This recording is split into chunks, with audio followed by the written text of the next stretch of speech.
বিদেশ ফেরত প্রবাসীদের ভাগ্য উন্নয়নে ঋণ সহায়তার লক্ষ্যে এবি ব্যাংক এবং রেইজ প্রকল্পের মধ্যে চুক্তি স্বাক্ষর সম্পন্ন হয়েছে।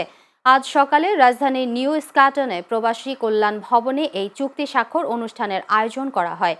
এবি ব্যাংকের পক্ষে অতিরিক্ত ব্যবস্থাপনা পরিচালক জেড এম বাবর খান এবং রেইজ প্রকল্পের পক্ষে প্রকল্প পরিচালক ও যুগ্ম সচিব ডক্টর এটিএম মাহবুবুল করিম চুক্তিতে স্বাক্ষর করেন।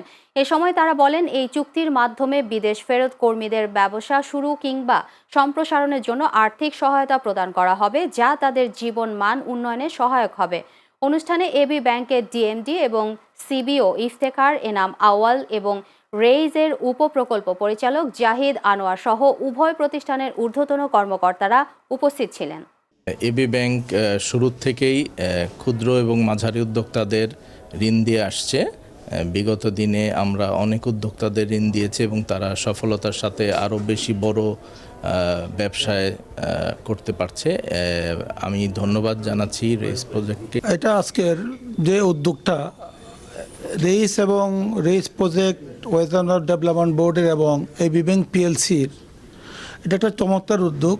আপনারা জানেন, দেশের প্রথম private sector bank AB bank আজ থেকে ৪৩ বছর ধরে বাংলাদেশের প্রান্তিক জনগণ সহ সর্বস্তরের ব্যবসা বাণিজ্য এবং যারা যে কোনো উদ্যোগের সঙ্গে সম্পৃক্ত হয়ে আসছে। আমি এবি ব্যাংকে আপনাদের মাধ্যমে অনুরোধ জানাতে পারি, তারা যদি এই উদ্যোক্তা ঋণ বা কৃষি ঋণের আদলেও যদি তারা এই 4% ইন্টারেস্টে যদি লোনটা দিতে পারে, সেক্ষেত্রে কিন্তু তার জন্য অনেক উপকার হয়।